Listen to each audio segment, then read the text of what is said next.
الطيبين الطاهرين وأصحابه المكرمين وابنه الكريم غوث العظم الجيلان البغدادي وابنه الكريم خواجہ غریب نواز الأعظم الأجمعين الأجمعين. أما بعد فأعوذ بالله من الشيطان الرجيم. بسم الله الرحمن الرحيم. ألا إن أولياء الله لا خوف عليهم ولا هم يحزنون. آئیے ہم سب سے پہلے حضور اکرم صلی اللہ علیہ وآلہ وسلم کی بارگاہ مقدسہ میں ایک بار درود پاک کا نذرانہ پیش کریں. پڑھیے بابا سے بلند اللہم صلی علی سیدنا و شفیعنا مولانا محمد و بارک وسلم. صلاۃ والسلام علیکہ یا رسول اللہ صلی اللہ تعالی علیہ وسلم. ولیات میں ہے رتبہ سب سے اعلیٰ غوث اعظم کا، رہے گا حشر تک بے خوف بندہ غوث اعظم کا. اور جو تھا مدفون غربت میں مردہ ہو گیا زندہ، جہاں والوں نے دیکھا ہے کرشمہ غوث اعظم کا. ایک سید صاحب نے بیان فرمایا تھا کہ جو حضور غوث اعظم کے لنگر سے ایک دانہ کھا لے اس 7 پشتوں تک اس کے گھر میں غربت نہیں آتی. دلوں سے درد کا کانٹا نکال دیتا ہے، بس اس کا ایک نعرہ مصیبت کو ٹال دیتا ہے. دلوں سے درد کا کانٹا نکال دیتا ہے، بس اس کا ایک نعرہ مصیبت کو ٹال دیتا ہے. میں ہوں قادری، میرا پیر ہے غوث اعظم، جو ایک پل میں 12 سال کی ڈوبی ہوئی کشتی نکال دیتا ہے. معزز سامعین، میرا آج کا موضوع ہے وہ ہے سفر بغداد. حضور غوث اعظم رضی اللہ تعالی عنہ جب 18 برس کے ہوئے تو انہوں نے اپنی والدہ سے اجازت لے کر علم دین حاصل کرنے کے لیے بغداد کا سفر طے فرمایا. جو سفر تقریباً 400 میل کا سفر تھا. جب آپ ہمدان سے آگے بڑھے تو ڈاکوؤں نے حملہ کر سارا مال و اسباب لوٹ لیا. حضور غوث اعظم ایک جگہ کھڑے ہو کر سارا ماجرا دیکھ رہے تھے.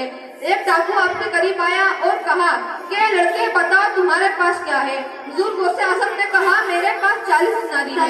وہ ڈاکو مذاق سمجھ کر چلا گیا کہ کون لڑکا اپنی دیناری کے بارے میں مجھ جیسے لٹورے کو بتائے گا. دوسرا ڈاکو آپ کے قریب آیا، اس نے آپ سے وہی سوال کیا، آپ نے وہی جواب دیا. وہ ڈاکو مذاق سمجھ کر چلا گیا.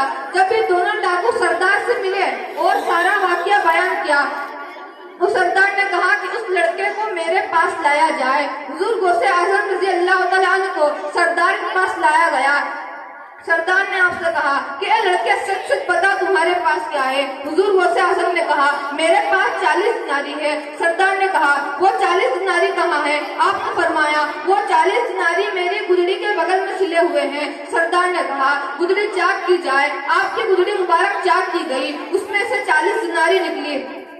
ڈاکو اور ڈاکو کا سردار آپ کی صداقت دیکھ کر حیران رہ گئے اور سردار نے کہا کہ لڑکے تم اچھی طرح سے جانتے ہو ہم لوگ لٹیرے ہیں. تمہارے پاس یہ 40 دیناری بہت اچھی طرح سے پوشیدہ اور محفوظ رکھی ہوئی تھی، تم نے اسے بتا کر کیوں ظاہر کر دیا؟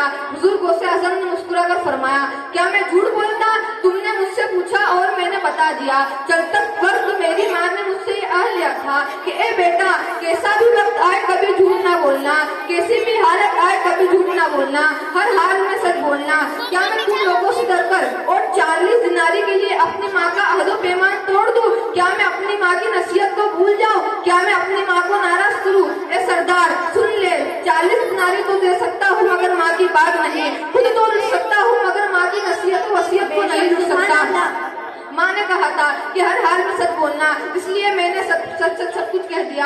اللہ اللہ اتنا کہنا تھا کہ سردار کی آنکھوں میں سے اشک جاری ہو گئے. سردار رو پڑا اور کہنے لگا کہ تم اپنی ماں کا عہد نہیں توڑ سکتے، میں ہمیشہ خدا تعالیٰ کا عہد توڑتا رہتا ہوں. یہ کہتے کہتے سردار آپ کے قدم مبارک پر گر گیا اور سچے دل سے توبہ کر لی. توبہ کرتے ہوئے ڈاکوؤں نے جب اپنے سردار کو دیکھا تو کہنے لگے کہ جب تم لٹیرے میں ہمارے سردار تھے تو اب توبہ میں بھی ہمارے سردار ہو.